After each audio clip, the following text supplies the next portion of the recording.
Alright, picture this. It's Wednesday night. The day is finally over. You've been looking forward to this moment since your alarm went off this morning. The snacks are ready. We're talking a big bag of crisps, the good kind, the ones that make a satisfying crunch. You've got your favorite drink, ice cold and sweating on the coaster next to you. The lighting in your room is perfect, just dim enough to get fully immersed. Your controller is fully charged, its little light glowing with promise. Tonight is the night. It's time for that raid you've been planning with your friends all week.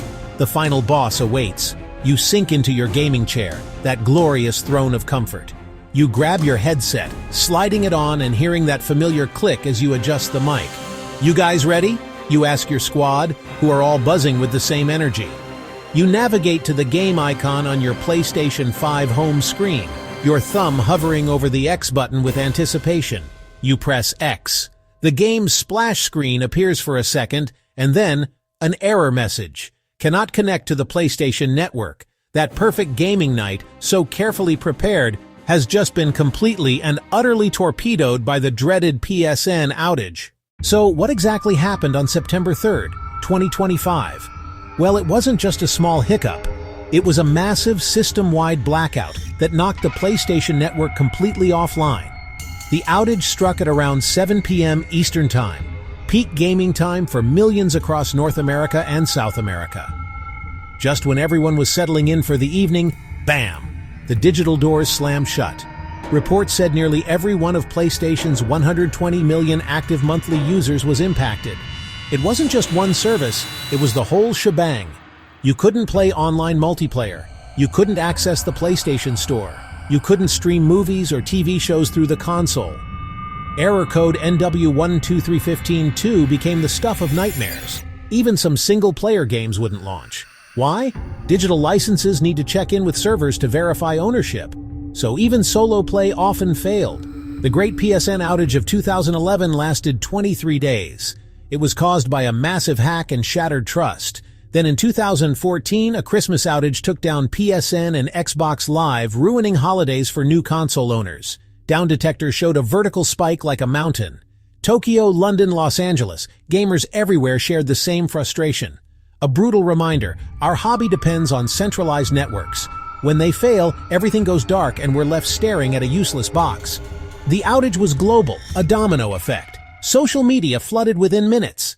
The moment PSN went down, the internet exploded. Twitter was instantly swamped. Reddit was instantly swamped. Facebook was instantly swamped, with a tidal wave of posts from angry gamers. The hashtag #PSNDown started trending worldwide within 30 minutes. You had people sharing screenshots of their error messages, tagging Sony and PlayStation's official accounts, and demanding answers. Of course, alongside the anger came the memes. You know how gamers are. If we can't play games, we'll make memes about not being able to play games. There were pictures of sad-looking characters from popular games staring out a window. There were GIFs of people throwing their controllers in frustration. Don't do that, by the way. Controllers are expensive. My personal favorites were the ones showing gamers discovering the outside world for the first time, blinking in the sunlight. It's that classic gamer humor, using comedy to cope with the pain of a server outage. It brings a weird sense of unity to the whole mess, knowing everyone is making the same jokes. On forums like the r/PlayStation subreddit, users were trying to troubleshoot the problem together. They were sharing information and speculating about the cause. This collaborative spirit is one of the best things about the gaming community. People were genuinely worried about their digital libraries. So, while the internet was on fire, where was Sony?